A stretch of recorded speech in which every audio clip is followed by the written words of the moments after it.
எல்லாருக்கும் வணக்கம். ரொம்ப சந்தோஷமாக இருக்குது. ரொம்ப இமோஷ்னலான ஒரு மொமெண்ட் தான் எனக்கு இது. ஏன்னா என்னோடய ஃபர்ஸ்ட் மூவி அது வந்து நான் 16 இயர்ஸில் பண்ணது. ஜான் சார் தான் அதுக்கு தான் பிஆராக வருது. அந்த டைமில் ரொம்ப ட்ரீமோடு வந்தேன் சென்னைக்கு. பட் எதுவும் நடக்கலை. நானும் அம்மாவும் சேர்ந்து பேக்கெல்லாம் பேக் பண்ணி மறுபடியும் ட்ரெயினில் ஏறி ரொம்ப டிப்ரெஷனாக தமிழ்நாடு விட்டு கேரளா போயிட்டேன். அதுக்கப்புறம் இப்போது என்னோட 30s இவ்வளோ ஒரு இயர்ஸ்க்கு அப்புறம் எகெயின் தமிழ்நாட்டில் வந்து ஒரு நல்ல படம், இவ்வளோ நல்ல ஒரு மூவியில் ஒரு கம்பேக் எனக்கு கிடைச்சது. ரொம்ப ரொம்ப சந்தோஷமாக இருக்குது. எகெயின் ஒரு செகண்ட் இன்னிங்ஸ் மாதிரி எனக்கு ஃபீல் ஆகுது. So thank you so much. அந்த டைமில் ப்ரெஸ்ஸில் இருந்து நிறைய பேர் இப்போது இருக்காங்க. சார் உங்களால் மறுபடியும் பார்க்கும்போது ரொம்ப சந்தோஷமாக இருக்குது எனக்கு. அண்ட் மறுபடி இந்த மாதிரி ஒரு வாய்ப்பு எப்படி தான், ஏன்னா லக்ஷ்மண் சாருக்கும் வெங்கடேஷ் சாருக்கும் இல்லை தமிழ் சாருக்கும் யாருக்கும் என்ன பர்சனலாக தெரியாது. ஸோ அவங்க எப்படி என்னை நம்பி இவ்வளோ பெரிய ஒரு கேரக்டர் கொடுத்துருக்காங்கன்னு எனக்கு இப்போவும் தெரில. So thank you so much Lakshman sir, Venkatesh sir and Tamil sir. இவ்வளோ ஒரு நம்பிக்கை வச்சு இவ்வளோ பெரிய ஒரு கேரக்டர் ஒரு பிகினராக எனக்கு கொடுத்ததுக்கு பெரிய பெரிய நன்றி. அண்ட் இப்போ தான் எகெயின் அந்த ட்ரீம், அந்த 16 இயர்ஸில் உடஞ்சி போன ட்ரீம் வந்து மறுபடியும் இப்படி வந்துட்டு இருக்கு. இன்னும் நிறைய தமிழ் மூவி பண்ணணும். இங்கே தான் அன்னைக்கு இங்கெல்லாம் வீடெல்லாம் கட்டணும்னு நினச்சி தான் வந்தேன். பட் இனிமேல் இங்கே செட்டில் ஆகணும் அந்த ஆசையில் இப்போது மறுபடியும் ஒரு ட்ரீமாகவே நான் ஒரு சின்ன எகெயின் அந்த 16 இயர்ஸ்க்கு போயிட்டேன். ஸோ ரொம்ப ரொம்ப சந்தோஷமாக இருக்கேன். அண்ட் ப்ரெஸ் பீப்புள்ஸ் அந்த ப்ரெஸ் ஷோ முடிச்சு நாங்கள் வெளியில் நானும் சஞ்சனா எல்லாம் வெயிட் பண்ணிட்டு இருக்கும்போது ரொம்ப டென்ஷனாக இருந்தேன், நீங்கள் என்ன தான் சொல்ல போகிறாங்கன்னு. பட் ரொம்ப நல்ல ரிவ்யூஸ் கொடுத்த அந்த டைம்லேருந்து இப்போ வரைக்கும் அந்த கான்ஃபிடென்ஸ் அப்படியே இருக்குது, அந்த ஹாப்பினஸ் அப்படியே இருக்குது. ஸோ தேங்க்யூ எல்லாருக்கும். எங்கள் படம் இவ்வளோ பெரிய சக்ஸஸ் ஆகிறதுக்கு நீங்கள் தான் ஒரு first reason. So thank you so so much. And என்னோட எல்லா கோஸ்டார்ஸுக்கும் ரொம்ப நன்றி. எல்லோரும் ரொம்ப சப்போர்ட் பண்ணாங்க டயலாக்ஸ் விஷயத்தில் இருக்கட்டும். அண்ட் ஏடிஸ் specially Mamitha, thank you so much. ரொம்ப சப்போர்ட் பண்ணாங்க அந்த தமிழ் அந்த ஸ்லாங் அதுக்கெல்லாம் வர்றதுக்கு. அண்ட் தமிழ் சார், நீங்கள் ஸ்பாட்டில் ஒரு வார்த்தை கூட அந்த யசோதா கேரக்டரை நான் நல்லா பண்ணியிருக்கேன்னு சொல்லவே இல்லை. இப்போயாவது சொல்லுங்க நான் நல்லா பண்ணியிருக்கேன். ஏன்னா எல்லாரும் சொன்னதை விட அவங்க அந்த வேர்டு சொல்கிறதுக்காக நான் இவ்வளோ டேஸ் அவங்க வெயிட் பண்ணிட்டு இருக்கேன். பட் அவங்க இன்னும் சொல்லலை. பட் இன்றைக்காவது சொல்லுன்னு நினைக்கிறேன். சொல்ல மாட்டேன்னு எல்லாரும் சொன்னாங்க. பட் ஆமாம், ரொம்ப ஒரு என்ன இன்ட்ரெஸ்டிங்கான ஒரு டிரெக்டர் தான் அவங்க.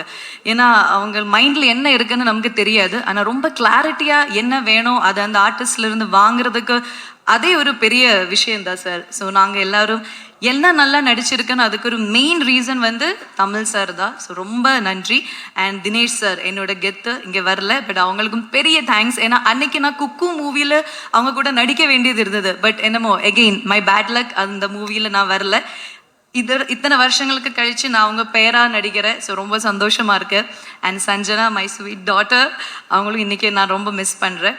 ஸோ என்டையர் இந்த கேஸ்ட் அண்ட் க்ரூக்கு நான் நன்றி சொல்கிறேன். And thank you so much again எனக்கு ஒரு நியூ லைஃப் கொடுத்ததுக்கு. ஸோ மீண்டும் வேறு மூவிஸில் நம்ம சந்திப்போம். Thank you so much. Peoples, social media எல்லாருக்கும் ரொம்ப நன்றி. இந்த படத்தை எடுத்துகிட்டு போய் அவ்வளோ தூரம் நாங்கள் நல்ல படம் பண்ணிட்டோம். பட் அது கமர்ஷியலாக போகிறதுக்கு உங்கள் சப்போர்ட் தான் வேணும். அதை நான் நினச்சதை விட நீங்கள் நிறையாவே பண்ணி கொடுத்துருக்கீங்க. ஸோ உங்களுக்கு மனமார்ந்த நன்றி. விஜய் மேலவா, மம்தா மேலவா, விநாயகம் மேலவா. நான் கஷ்டப்படும் போதெல்லாம் கூட இருந்தாங்க, இப்போவும் கஷ்டப்பட போகிறேன். வா கூட இருங்க, சீக்கிரம் வா, டைம் இல்லைன்றவாங்க.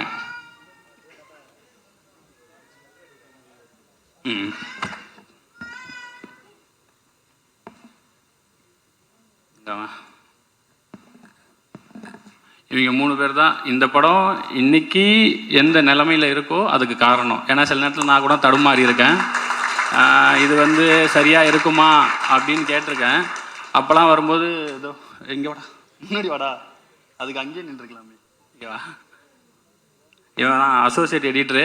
என்ன சொல்லப்போனால் இவன் எனக்கு தெரிஞ்சு இந்த ஒரு 1.5 வருஷத்தில் எப்படியும் ஒரு 10-20 நாள் பட்டினி கிடந்திருப்பான் என் கூட சேர்ந்து. ஆனால் ஒரு நாள் கூட அதை காமிச்சிக்கவே மாட்டான். அதே மாதிரி ஏதாவது டவுட் இருக்குடா, இல்லைடா இது ஒர்க் ஆகுமா ஒர்க் ஆகாதா அப்படின்னு யோசிக்கும் போதெல்லாம் அவன் தான் எனக்கு சப்போர்ட் பண்ணுவான். ஒர்க் ஆகாது சார்ன்றுவான். சரிடா அப்போ வேண்டாம் மாற்றிடுவோம் அப்படி சொல்லிட்டு அந்த கிரிக்கெட் போர்ஷன்ஸில் எனக்கு நிறைய கைட் பண்ணான். ஒரு சில நேரம் இவர்கிட்ட நம்ம ரொம்ப ஓவராக நோ சொன்னோன்னா கோச்சு பாடுறான்னு சொல்லிட்டு மூஞ்சை மட்டும் அமைதியாக வச்சுக்குவான். அப்புறம் அடுத்த நாள் ஆனால் அதையும் சொல்லிடுவான், சார் இல்லை சார் அது செட் ஆகலை அப்படி சொல்லிட்டுவான். ஸோ அந்த மாதிரி இவன். இந்த படத்துக்கு டைட்டில் எல்லாருமே சொன்னாங்க ரொம்ப நல்லா இருக்குது, கனெக்டிவிட்டியாக இருக்குது அப்படின்னு சொல்லிட்டு. ஆக்சுவலாக அந்த டைட்டில் ஃபஸ்ட்டு நான் வைக்கும்போது எனக்கு பிடிக்கல, எனக்கு இந்த டைட்டில் பிடிக்கல.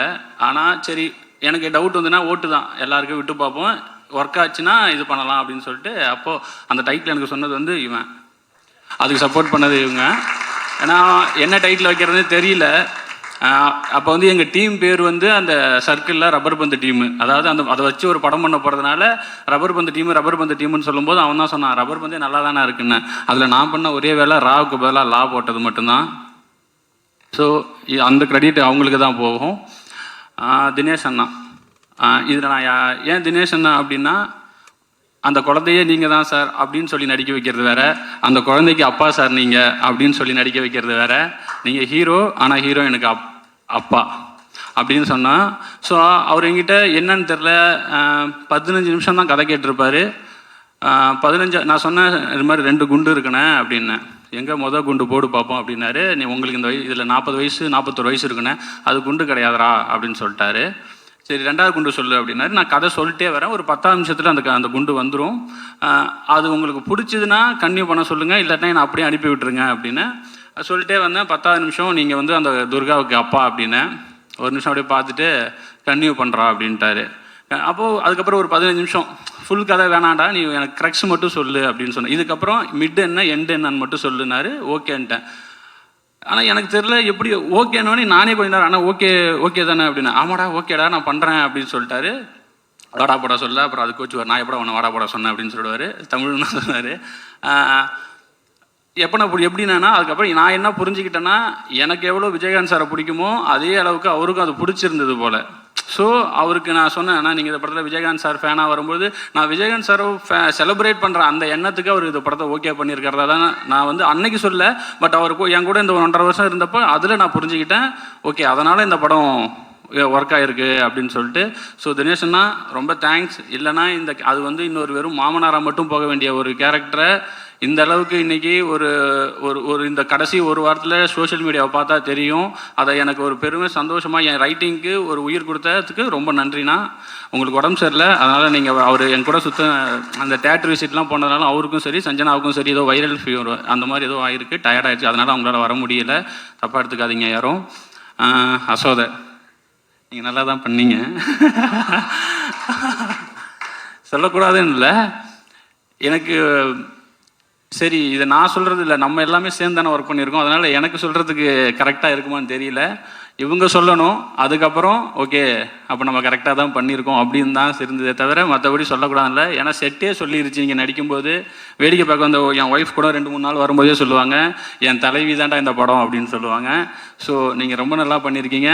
அந்த கேரக்டருக்கு அதே தான் சேம், நீங்கள் ஹீரோயின் ஆனால் இன்னொரு ஹீரோயினுக்கு அம்மா இப்படி சொல்லி இது ஒரு காம்ப்ளிகேட்டடான இது. அவங்க வந்து என்கிட்ட கதை கேட்கும்போது ஜூம் காலில் கேட்குறாங்க. நான் ஃபஸ்ட்டு கதை சொல்கிறேன். அவங்களோட எண்ணம் என்னென்னா தமிழ் சினிமாவில் ரீஎன்ட்ரி வேணும் சார். இப்போ அவங்க எவ்வளோ எமோஷன் பேசுனாங்களோ அது அப்படியே என்கிட்ட சொன்னாங்க. நான் ஒரு செகண்ட் கதையை சொல்லலாமா வேணாமான்னு யோசித்தேன். பட் சொல்லிடுவோம், சொல்லிவிட்டு அதுக்கப்புறம் என்ன சொல்கிறாங்கன்னு சொன்னோம். அவங்க சொல்லி முடித்த உடனே அவங்க ஓகேன்ட்டாங்க. அவங்க ஒன்று தான் கேட்டாங்க, சார் எனக்கு நான் எந்த லாங்குவேஜ் பண்ணாலும் தமிழில் ரீஎன்ட்ரி ஆகணும், எனக்கு தமிழில் பிரேக் கிடைக்கணும் சார், நான் அதுக்கு தான் இவ்வளோ பண்ணிக்கிட்டு இருக்கேன், உங்களை நம்பி நான் இறங்குறேன் சார் அப்படின்னு. ஹாப்பியாக பண்ணீங்க, அப்போ இது சக்ஸஸ் மீட்டு தான். ஸோ அவங்க ஹாப்பினா கண்டிப்பாக நானும் ரொம்ப ஹாப்பி. நான் இந்த படம் பண்ணது என்னோடய வெற்றி பை ப்ராடக்டாக தான் பார்க்குறேன். அசோதைக்கும் தினேஷ் அண்ணா அவங்களுக்குமே சரி, 2 பேருமே கிட்டத்தட்ட ஒரே காலகட்டத்தில் தான் இருக்காங்க, ஒரே இதில் தான் இருந்தாங்க. அவங்களுக்கு ஏதோ ஒன்று தேவை, அது கிடைக்காம சுற்றிக்கிட்டே இருந்தாங்க. அது இந்த படத்து மூலிமா கிடச்சிருக்குன்னு அவங்களுக்கு நம்பினாங்கன்னா நான் ரொம்ப ஹாப்பியாக இருப்பேன். நான் தான் அது ஃபஸ்ட் ஆளாக ஹாப்பியாக இருப்பேன். ரொம்ப தேங்க்ஸ் இந்த கேரக்டர் எனக்கு பண்ணி கொடுத்ததுக்கு உங்கள் 2 பேருக்குமே. ஹரிஷ் ப்ரோ, நான் இந்த கதை எழுதி மொதல் ஹீரோவே அவர்கிட்ட தான் ஃபஸ்ட்டு சொன்னேன். ஒரே மீட்டிங் தான் பண்ணுறேன்னு சொல்லிட்டாரு. ரொம்ப தேங்க்ஸ் ப்ரோ, அன்புவாக வந்ததுக்கு. சாப்பிடவும் அவர் பேசும்போது சொல்லுவார்னு நினைக்கிறேன். சாப்பிட விடாமல் அனுப்புனது, சாப்பிட விடாமல் வேலை வாங்கினது. ஸோ நிறைய கஷ்டப்படுத்தணும், கஷ்டம் வேணும்னே படத்தில் அது அங்கே தேவைப்பட்டுச்சு. அது எல்லாம் பொறுத்துக்கிட்டு அவர் நினச்சிருந்தாருன்னா ப்ரொடியூசர்கிட்ட பேசியோ இல்லை வந்து யாதோ சொல்லி இல்லை நான் வந்து எனக்கு சில இதுக்கெல்லாம் வேணும் அப்படின்னு கேட்டிருந்தாங்கன்னா ஆப்வியஸாக ப்ரொடக்ஷன்லேயும் சரிப்பா அதை என்னன்னு பார்த்துடலாம்ப்பா அப்படின்னு சொல்லியிருப்பாங்க. ஆனால் அவர் ஒரு நாள் கூட முகத்தை சுழிச்சதோ இல்லை வந்து பிரேக் விடாமல் நாங்கள் அவ்வளோ நேரம் அடின்னு அடித்த எதுவுமே இது வரைக்கும் இந்த நாள் வரைக்கும் எங்கிட்ட லைட்டாக முகத்தை கூட காமிச்சதில்லை. ஆனால் நான் நிறைய பண்ணியிருக்கேன், நிறைய டார்ச்சர் பண்ணியிருக்கேன். பட் எதுக்குமே இல்லாமல் அவர் இந்த கதையை நம்பி என்னையை நம்பி இது வரைக்கும் என் கூட ட்ராவல் பண்ணிட்டு இருக்காரு. நேற்று ப்ரொமோஷன்ஸ் வரைக்குமே அவர் வந்து என்னை அவ்வளோ பேக் பண்ணுறாரு, என்னை அவ்வளோ சப்போர்ட் பண்ணுறாரு. ரொம்ப தேங்க்ஸ் ப்ரோ. இதே மாதிரியே இருங்க, நிறைய பேர் சப்போர்ட் பண்ணுங்கள். சஞ்சனா அவங்களால வர முடியல, அவங்களும் அந்த கேரக்டருக்கு ரொம்ப நல்லபடியாக பண்ணி கொடுத்தாங்க.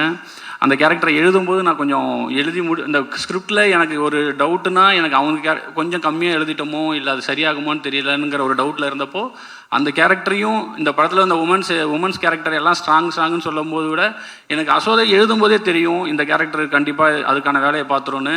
ஆனால் சஞ்சனா கேரக்டர் மேலே எனக்கு ஒரு டவுட் இருந்துக்கிட்டே இருந்துச்சு. பட் அவங்க அதை புல் ஆஃப் பண்ணி அதையுமே என் ரைட்டிங் கொஞ்சம் எலிவேட் பண்ணி கொடுத்தாங்க. ஸோ அவங்களுக்கு ரொம்ப நன்றி. ஜென்சனாக இருக்கட்டும், அவர் ஆர்ட் டைரக்டர், அவரும் ஒரு ஸோ இந்த கேரக்டர் வந்து எல்லாருமே என்னென்னா ஒரு கட்டத்துக்கு மேலே அவங்க எந்த டிஸ்டர்புமே பண்ணல. சரி இவர்கிட்ட ஏதோ ஒன்று கேட்குறாரு அதை கொடுத்துருவோன்னு சொல்லி வெயில்லையும் மழையிலையும் எனக்காக அவ்வளோ பண்ணி கொடுத்தாங்க. உங்கள் எல்லாருக்கும் ரொம்ப நன்றி. டெக்னீஷியன் டிகேபி இன்றைக்கி வரல, அவர் வேறு ஷூட்டில் இருக்கார். அவர் அப்படி இந்த கதை அவர் வந்து கரெக்டாக இந்த படம் ரொம்ப லவ் டுடே ரிலீஸ் ஆச்சு. அவருக்கு வந்து வேறு நிறைய கமிட்மெண்ட்ஸ் வந்துச்சு. அவர் நினச்சிருந்தா போயிருந்துருக்கலாம். ஆனால் இந்த கதையை படிச்சுட்டு அவருக்கு ஜென்யூனாக இல்லை இந்த கதையில் ஒரு ஜென்யூனிட்டி இருக்கிறதால நான் போக மாட்டேன், நீங்கள் என்றைக்கு ஷூட் பண்ணாலும் சொல்லுங்கள் நான் வந்துடுறேன் அப்படின்னு சொல்லிட்டு இதுக்கு ஒரு பக்கம் மகாராஜா ஷூட் போய்கிட்டு இருக்கு. நைட்டு வரைக்கும் அங்கே போயிட்டு காலைல ஆனால் என் ஷூட்டுக்கு வருவார். கிட்டத்தட்ட ஒரு 30 நாள் தூங்காமல் கொள்ளாமல் வேலை செஞ்சுருக்காங்க. ஸோ டிகேபி ரொம்ப நன்றி. தினேஷ் மனோகரன் காஸ்டியூம் டிசைனர் தினேஷ் மனோகரன் ஊரில் இப்படி தான் சட்டை போடுவாங்க, போய் ஷோரூம்லாம் ட்ரெஸ் எடுக்காதீங்கன்னு மட்டும்தான் சொன்னேன். அவர் எங்கே போய் எடுத்தாருன்னு தெரில. ஆனால் அந்த படத்தில் வர காஸ்டியூம்ஸாக இருக்கட்டும் அந்த வேர்ல்டை பில்ட் பண்ணுறதுக்கு எனக்கு ரொம்ப ஹெல்ப்ஃபுல்லாக இருந்துச்சு. தினேஷ் மனோகரனுக்கு நன்றி. ஆர்ட் டைரக்டர் வீரமணி சார், நீங்கள் தான் என்னதான் நம்ம லைஃப் நான் எழுதியிருந்தாலும் அதை கொடுக்குறது ஆர்ட் டைரக்டர் தான். ஸோ அவ்வளோ லைஃப் கொடுத்தாரு. இது எங்கேயுமே செட்டு இல்லை. பட் நாங்கள் ஒர்க் பண்ண அந்த ஆர்ட் டைரக்ஷன் அந்த ஆர்ட் ஒர்க்கு நான் வந்து ஃபஸ்ட்டு ஒரு விஜயகாந்த் சாரை வரைஞ்சிட்டாரு. திடீர்னு ஒரு நாள் நான் என்ன நைட்டு ஃபோன் பண்ணி இல்லை எனக்கு அது வேண்டாம் நான் ஒன்று அனுப்புகிறேன் அதை வரைஞ்சி கொடுங்க நாளைக்கு காலைல ஷூட். ஆனால் அந்த நைட்லேயும் போய் அதை வரைஞ்சி கொடுத்து எனக்கு அந்த இப்போ நீங்கள் ஃப்ரேமில் பார்க்குற அந்த வீட்டில் இருக்கிற ஃப்ரண்ட்டில் இருக்கிற அந்த விஜயகாந்த் சார் வந்து லாஸ்ட் மினிட்ல நான் மாற்றினேன். முகம் சொல்லிக்காமல் எனக்கு அதெல்லாம் பண்ணி கொடுத்தாரு. அது மட்டும் கிடையாது, நிறைய மானிட்டர் பக்கத்துலேயே உட்காந்துருப்பார். சின்ன ஒன் மோர் கல்ப்லாம் இம்ப்ரூவைஸ் பண்ணிக்கிட்டே இருப்பார். ஒன் மோருக்கு ஆர்ட் டைரக்ஷன் சைடில் இம்ப்ரூவைஸ் பண்ணுவாங்கங்கிறத நான் பார்த்தது கிடையாது. ஆனால் அவர் பண்ணிக்கிட்டே இருந்தார். ரொம்ப தேங்க்ஸ் சார். மதன் ப்ரோக்கு ஒரு நல்ல விஷயம் என்னென்னா அவருக்கு கிரிக்கெட் ரொம்ப தெரியும். ஸோ அதனால் நான் என்ன எடுத்திருக்கேங்கிறதையும் அவருக்கு தெரியும். ஸோ கிரிக்கெட்டில் சில நேரத்தில் நான் வந்து ஏதாவது வேணான்னு சொன்னால் கூட இல்லை ப்ரோ இது நல்லாயிருக்கும் ஒர்க் ஆகும். அதே மாதிரி ஷூட்டு போகும்போது ரொம்ப ஹெக்டிக்காக இருந்தது. ரொம்ப நாங்கள் ஒரு மாதிரி எனக்கெல்லாம் ஒரு மாதிரி இது எடுக்கிறது சரியா தப்பான்னு பார்க்குறது கூட நேரம் இல்லாமல் ஓடிக்கிட்டு இருந்தப்போ அவர்கிட்ட இருந்து ஒரு ஃபோன் கால் வரும். ப்ரோ நல்லா போய்கிட்டு சூப்பராக போயிட்டுருக்கு. நான் ஒரு நாள் என்னங்க இதை வேறு ஏதாவது சொல்லுங்கன்னு, சூப்பராக இருந்தால் சூப்பராக இருக்குன்னு மட்டும் தான் ப்ரோ சொல்ல தெரியும் எனக்கு அப்படின்னு சொன்னார். அந்த நேரத்தில் அது எனக்கு அந்த வேர்டு ஏன்னா என்ன நடக்குது, நான் எடுக்கிறது ஒர்க் ஆகுதா, ட்ராமா ஒர்க் ஆகுமா ஆகாதான்னு நான் அவ்வளோ டவுட்லேயே இருக்கும் பொழுது அவர் மட்டும்தான் சொல்லிட்டே இருப்பார், ப்ரோ சூப்பராக வந்துகிட்டு இருக்குன்னு. அந்த சூப்பராக வந்துட்டு இருக்கிறது ரிலீஸுக்கு அப்புறம் வரைக்குமே இப்போ எல்லாருமே சொல்கிறீங்க சூப்பராக வந்திருக்குன்னு. ரொம்ப தேங்க்ஸ் ப்ரோ. அந்த வேர்டுக்கு உங்கள் ஒர்க்கை விட உங்கள் வேர்டு தான் எனக்கு பயங்கரமாக மோட்டிவேட் பண்ணுச்சு. ரொம்ப தேங்க்ஸ். மோகன் ராஜா, உங்கள் லிரிக்ஸ் உங்களுக்கே மறந்துச்சு. இதை போட போகிறாங்க ஃபஸ்ட்டு. மோகன்ராஜா கனாவிலேருந்தே எனக்கு பழக்கம். கனாவில் எப்படின்னா நான் ஒரு 4 பாட்டு சினிமாவுக்கு வராதுக்கு முன்னாடி ஒரு 5-6 பாட்டு எனக்கு ரொம்ப பிடிக்கும். அந்த லிரிக் ரைட்டர் கூட ஒர்க் பண்ணணும் அப்படின்னு ஆசைப்பட்டு கனாவில் உட்காந்துருக்கும் போது இவர் வந்து ஆஃபீஸில் உட்காந்துருக்காரு. நான் சொன்னேன் இந்த மாதிரி பாட்டு எழுதி கொடுங்கன்னா அந்த பாட்டு எழுதுனதே நான் தான் அப்படின்னு சொன்னார். ஸோ அந்த மாதிரி ஒரு கோஇன்சிடென்ட்டு விதியில் வந்து மாட்டினார் என்கிட்ட. ரொம்ப நன்றிங்க. சில்லாஞ்சேரி கேக்கு அதை விட ரொம்ப முக்கியம் ஆசை வரவேவுக்கு எனக்கு ரொம்ப ரொம்ப ரொம்ப நன்றி. உங்கள் ஒர்க் இன்னும் பயங்கரமாக பேசப்படும். டிஎஸ்கேக்கு நான் நன்றிலாம் சொல்ல முடியாது, ஏன்னா டார்ச்சர் பண்ணி உள்ளே வந்தார். எனக்கு அவரை காசு பண்ணுறங்கிற எண்ணம்லாம் கிடையாது. ஆனால் இல்லை நான் பண்ணி யாரா அவன் எங்கிட்ட வேலை செய்கிறதுக்கு இவ்வளோ ஆசைப்பட்றான் அப்படின்னு சொல்கிற மாதிரி இருந்தது. ஆனால் சண்டை போட்டு உள்ளே வந்து மொதல் 2 நாள் ரொம்ப கஷ்டப்பட்டார். ஆனால் எதுவுமே இது பண்ணிக்காமல் ஒரு எப்படி சொல்கிறது, ரெடியாக இருந்தார். என்ன வேணாலும் பண்ணுறேன் ப்ரோ, எனக்கு ஒரு பிரேக் வேணும், நான் என்ன வேணாலும் பண்ணுறேன், என்ன பண்ணணும்னு சொல்லுங்கள், என்னை மாற்றி விடுங்கிற மாதிரி அதுக்கு வந்து ரொம்ப ஓப்பனாக இருந்தார். கண்டிப்பாக ப்ரோ, நீங்கள் ஆசைப்பட்டது எல்லாமே நடக்கும், இப்படியே இருங்க. உங்களுக்கு எல்லாமே இருக்குது, உங்களால் என்ன கேரக்டரும் பண்ண முடியும். ஸோ நீங்கள் நினச்சது எல்லாம் இதுக்கப்புறம் நடக்கும். இந்த படத்தை நிறைய பேர் நிறைய ஆசைகளோடு இருக்கிறாங்க. அவங்க எல்லாத்துக்கும் அடுத்தடுத்த கட்டத்துக்கு போகணுன்னு நான் ரொம்ப ஆசைப்பட்றேன். ரொம்ப நன்றி. கடைசியாக லக்ஷ்மண் சார், நான் வேற ஒரு கதை சொல்ல தான் வந்தேன். ஆனால் லக்ஷ்மண் சார் தான் என்ன ஜேனர்னு ஃபஸ்ட்டு கேட்டார். நான் பவுண்டடோட வேறு போயிருந்தேன். நல்லா தைரியமாக பவுண்டட் இருக்குது, என்ன பண்ணிடுவாங்க நம்மளே அப்படி சொல்லிட்டு போய் பவுண்டடை நீட்டினேன். கதையெல்லாம் பவுண்டடை பார்த்தாரு, என்னை பார்த்து என்ன ஜேனர்ப்பா அப்படின்னாரு. இந்த மாதிரி ராம்காம் சார் காலேஜ்னோடனே வேணாம்ப்பா அப்படின்ட்டாரு. என்ன சார் கதை சொல்கிறேன், இல்லைப்பா வேணாம்ப்பா, ராம்காம் வேணாம்ப்பா. என்னைய சார்கிட்ட அனுப்புனது வந்து அருண்ராஜா சார். அவர் தான் வந்து போடா பிரின்ஸ் பிக்சர்ஸில் உன் பேரை சொல்லியிருக்கேன், கதை சொல்கிறா அப்படின்னு சொன்னாங்க. நான் போய் உட்காந்தோடனே இல்லைப்பா அது வேண்டாம், அருண்ராஜா சொன்னது வந்து உங்ககிட்ட மண் சார்ந்த கதை ஏதாவது இருக்குன்னு தான் சொன்னார், எனக்கு வாழ்வியலோட ஏதாவது கதை இருந்தால் சொல்லுப்பா அப்படின்னு சொல்லும்போது ஜஸ்ட் ஒரு 20 நிமிஷம் தான் சொன்னேன். இப்போ நான் பேசிக்கிட்டு இருக்க நேரத்தை விட கம்மியாக தான் கதை சொன்னேன் அவருக்கு. அவர் சரிப்பா நான் ஒரு 3 டேஸில் கூப்பிட்றேன்னொடனே நான் 2.5 மணி நேரம் கதை சொல்லி கட்டி பிடிச்சி என்னை அனுப்புனவங்களே என்னை கூப்பிட்டது கிடையாது. சரி இது எங்கே நடக்க போகுது அப்படின்னு சொல்லிட்டு நான் வந்துட்டேன்.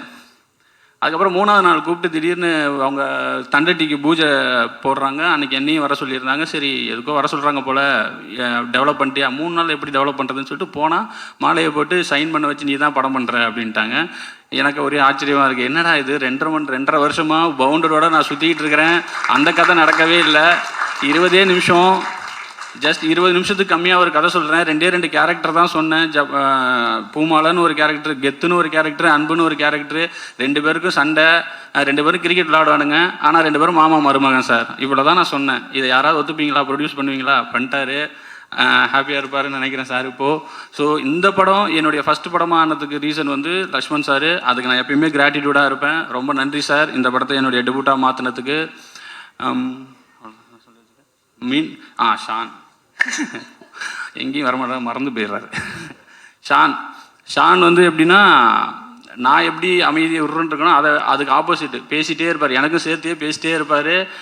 பாட்டெல்லாம் போட போயிடும், 5 நிமிஷத்தில் பாட்டு போகிற வேலைலாம் முடிஞ்சிடும். அந்த பாட்டை போட்டு முடிச்சுட்டு சினிமாவில் என்ன நடக்குதுன்னு பேசுவோம். லஞ்சில் ஆரம்பித்து டின்னர் வரைக்கும் பேசி முடிச்சுட்டு அதுக்கப்புறம் ஓகே தலை பாட்டு நாளைக்கு வந்துடுவார். மொத்தமாக எனக்கு 2 பாட்டுக்கு சேர்த்து மொத்தமே 3 டியூன் தான் கொடுத்தாரு. அதில் 2 டியூன் எனக்கு ஓகே வச்சு ஷானை நம்பி நம்ம சில நேரத்தில் விட்டுறலாம். நான் மற்றவங்கள கூட ஏதாவது நான் போய் ஏதாவது நோண்டுவேன். ஷானுக்கிட்ட இது வரைக்கும் நான் எதுவுமே எனக்கு இப்படி தான் வேணும்னு சொல்லி கேட்டதில்லை. ஏன்னா ஷான் வந்து அவ்வளோ இதாக இந்த படத்துக்கு ஒர்க் பண்ணி கொடுத்தாரு. இந்த படத்துக்கு ரொம்ப கஷ்டம் வேறு நீங்கள் பிஜிஎம் பண்ணுறது. ஏன்னா அந்த கிரிக்கெட்டில் வெளியில் காமெடி பண்ணிகிட்டு இருப்பாங்க, உள்ளே 2 பேரும் இன்டென்ஸாக இருப்பாங்க. அது போக கமெண்ட்ரி வரும், சவுண்டுக்கு வேறு வேலை இருக்குது, இதுக்கு நடுவில் மியூசிக் வரணும். இத்தினோண்டு கேப்பில் ஒரு எமோஷனை கன்வே பண்ணணும். ஸோ அவ்வளோ ஒரு 6 மேட்ச் இருக்குது, அந்த 6 மேட்ச்சுக்கும் அவ்வளோ ஒர்க் இருக்குது. ஆனால் ஷானுக்கு நான் அவ்வளோ 1 மோர் நாங்கள் வந்து திரும்ப கேட்போம், இல்லை இன்னும் பெட்டராக வேணும். ஆனால் எதை பற்றியுமே கவலைப்படாமல் ஷான் வந்து எனக்கு அவ்வளோ அழகாக பண்ணி கொடுத்தாரு.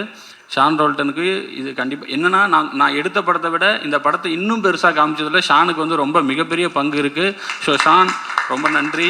நீங்கள் இது பிஸியாக இருக்கீங்க வரல நீங்கள், ஆனால் உங்கள் ஒர்க்கு இந்த படத்துக்கு அப்புறம் இன்னமும் பேசப்படும். நான் ரொம்ப ஆசைப்பட்றேன். ரொம்ப நன்றி வந்திருக்க எல்லாருக்கும். மீண்டும் சொல்கிறேன், இந்த படம் நான் நிஜமாலுமே சொல்கிறேன், இந்த படம் ஹிட் ஆகும்னு நான் நம்பினேன். ஆனால் இவ்வளோ அளவு கிரிட்டிக்கலாகவும் சரி, இதான் எனக்கு இவ்வளோ பேர் கிடைக்கும், இவ்வளோ இது நான் நிஜமாலுமே நினச்சி பார்க்கல. நான் அன்றைக்கி ஹரிஷ் போட்ட கூட சொன்னேன், ப்ரோ நம்ம 2 பேரும் ஒரு 3-4 மணி நேரத்துக்கு வேறு யாராவது ஆகி இந்த படத்தை ஒரு தடவை பார்த்துடணும், நிஜமாலுமே இந்த படம் இப்படி இருக்கான்னு நம்ம வாட்டி செக் பண்ணிடணும்.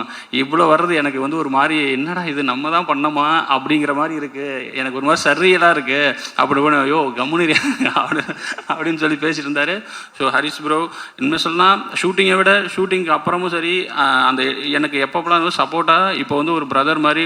ஒரு கட்டத்தில் நான் வந்து ஹரிஷ் ப்ரோலாம் விட்டு இப்போ ஹரிஷ்னே பேச ஆரம்பிச்சிட்டேன். ஸோ ரொம்ப தேங்க்ஸ் ப்ரோ, அந்த இடத்துக்கு எனக்கு ஸ்பேஸ் கொடுத்ததுக்கு ரொம்ப நன்றி.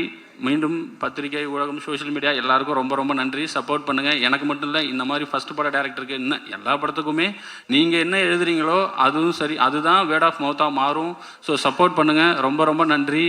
யாரையாவது விட்டுட்டேன்னா என் ஒய்ஃபுக்கு நன்றி.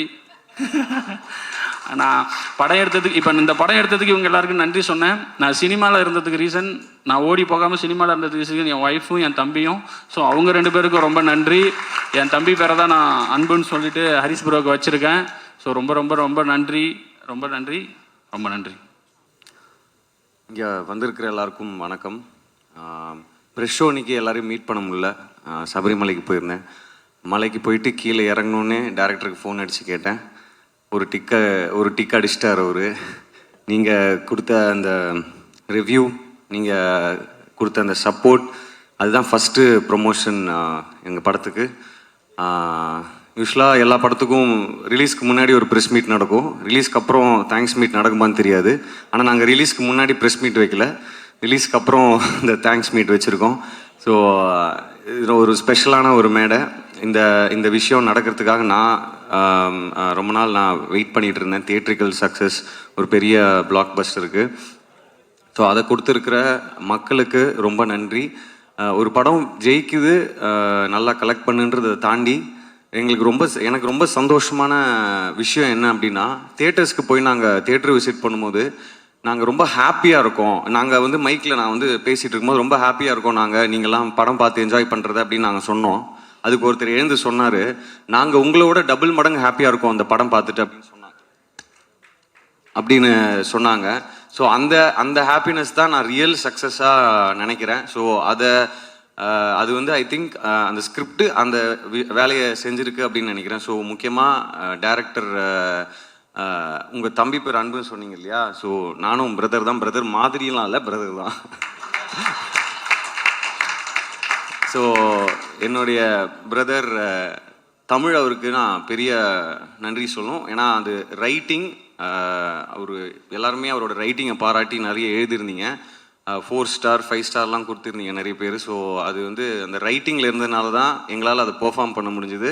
அண்ட் அது ஸ்க்ரீன்லேயும் அது அப்படியே அழகாக டிரான்ஸ்லேட் ஆகிருக்கு. இன்றைக்கி படத்தை வந்து அதான் அவர் சொன்ன மாதிரி இது ஹிட் ஆகும், நல்ல படம் எடுத்திருக்கோன்ற ஒரு நம்பிக்கையும் ஒரு கான்ஃபிடென்ஸும் இருந்தது. ஆனால் இப்படி செலிப்ரேட் பண்ணுவாங்க அப்படின்னு எதிர்பார்க்கல. ஸோ ஐ திங்க் அந்த கிரெடிட் வந்து எங்களுடைய கேப்டன் தமிழுக்கு தான் போய் சேரணும்னு நான் நினைக்கிறேன். அதுக்கப்புறம் இந்த படம் வந்து ஸ்கிரிப்ட் வந்தது வந்து பிரின்ஸ் பிக்சர்ஸ்லேருந்து. நீங்கள் இந்த மாதிரி ஒரு கிரிக்கெட் சம்மந்தப்பட்ட ஒரு கதை நீங்கள் கேட்குறீங்களா அப்படின்னா கண்டிப்பாக கேட்கலாம். எனக்கு கிரிக்கெட் ரொம்ப பிடிக்கும். அது இல்லாமல் ரூரல் பேஸ்டு ஸ்கிரிப்ட் ரொம்ப நாளாக பண்ணணுன்னு எனக்கு ஒரு ஆசை இருந்தது. ஸோ ரெண்டுமே கிடச்சது வந்து ஒரு பெரிய ஜாக்பாட்டாக நான் நினைக்கிறேன். So thank you Lakshman sir, Venkatesh sir, and மற்ற இந்த படத்தில் ஒர்க் பண்ண எல்லா டெக்னீஷியன்ஸ், எல்லா ஹெட் ஆஃப் த டிபார்ட்மெண்ட்ஸ் எல்லாருக்கும் நன்றியை சொல்லிக்கிறேன். நான் ஒவ்வொருத்தர் பேராக சொல்லி எக்ஸ்பிளைன் பண்ணணுன்னா ரொம்ப டைம் ஆகிடும். அதுக்கப்புறம் ரொம்ப முக்கியமான விஷயமா இந்த விஷயம் சொல்லணும்னு நினச்சேன். அவர் டைரக்டர் வந்து கேப்டன் அவருடைய விஜயகாந்த் சாருடைய வெறித்தனமான ரசிகன். எனக்கும் ரொம்ப பிடிக்கும், எல்லாருக்குமே அவரை பிடிக்கும். பட் அவர் ஸ்கிரிப்ட்லேயே படிக்கும்போது, அந்த ஸ்கிரிப்ட் புக் படிக்கும்போது எனக்கு ரொம்ப ரொம்ப நெகிழ்ச்சியாக இருந்தது. அது தியேட்டரில் எப்படி இருக்கும் அப்படின்ட்டு. உண்மையாகவே கேப்டன் சாருடைய பிளெஸ்ஸிங் எவ்வளோ எங்களுக்கு இருக்குது அப்படின்றது வந்து மக்களுடைய செலிப்ரேஷனில் எங்களுக்கு தெரியுது. ஸோ இந்த நேரத்தில் உண்மையாகவே என்ன சொல்கிறது, அவங்க ஃபேமிலி மெம்பர்ஸ் அவங்க எல்லாருக்கும் நாங்கள் தேங்க் பண்ண கடமைப்பட்டிருக்கோம். இன்றைக்கி இன்ஃபேக்ட் அவங்க கட்சி ஆஃபீஸ்க்கு போயிட்டு அவருடைய உருவ சிலைக்கு வந்து மரியாதை செலுத்திட்டு தான் வந்தோம். ஸோ ரொம்ப நெகிழ்ச்சியாக இருக்குது. அவங்களுமே ரொம்ப சந்தோஷமாக பேசினாங்க, அதை அழகாக ரிசீவ் பண்ணிக்கிட்டாங்க. ஸோ இந்த நேரத்தில் அவங்களுக்கு நான் நன்றியை தெரிவிச்சுக்கிறேன். அதுக்கப்புறம் இந்த நிறைய இருக்குது, கொஞ்சம் அப்படியே ஜம்பிள்டாக இருக்குது மண்டையில். ஸோ எங்கள் அப்பா அடிக்கடி சொல்லுவார், எதையுமே இங்கே எடுத்துகிட்டு போகாத, எல்லாத்தையுமே இங்கே எடுத்துகிட்டு போகாத அப்படின்னு. பட் இந்த விஷயம் இங்கே நான் அப்படியே ரொம்ப பொத்தி ட்ரெஷர் பண்ணி வச்சுக்கணுன்னு நான் ஆசைப்பட்றேன் இந்த மொமெண்ட்டை. ஸோ இங்கே வந்திருக்கிறவங்க எல்லாருக்கும் ரொம்ப ரொம்ப நன்றி.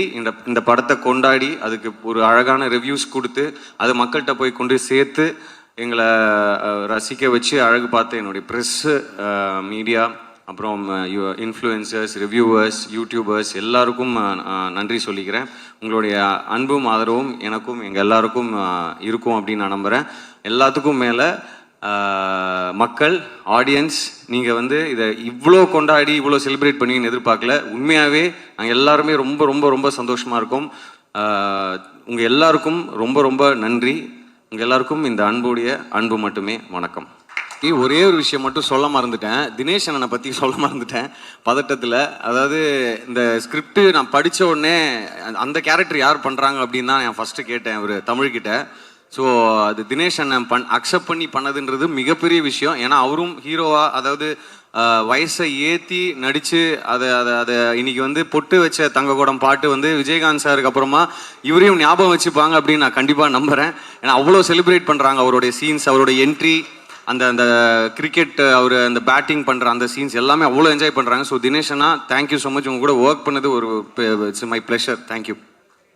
நன்றி.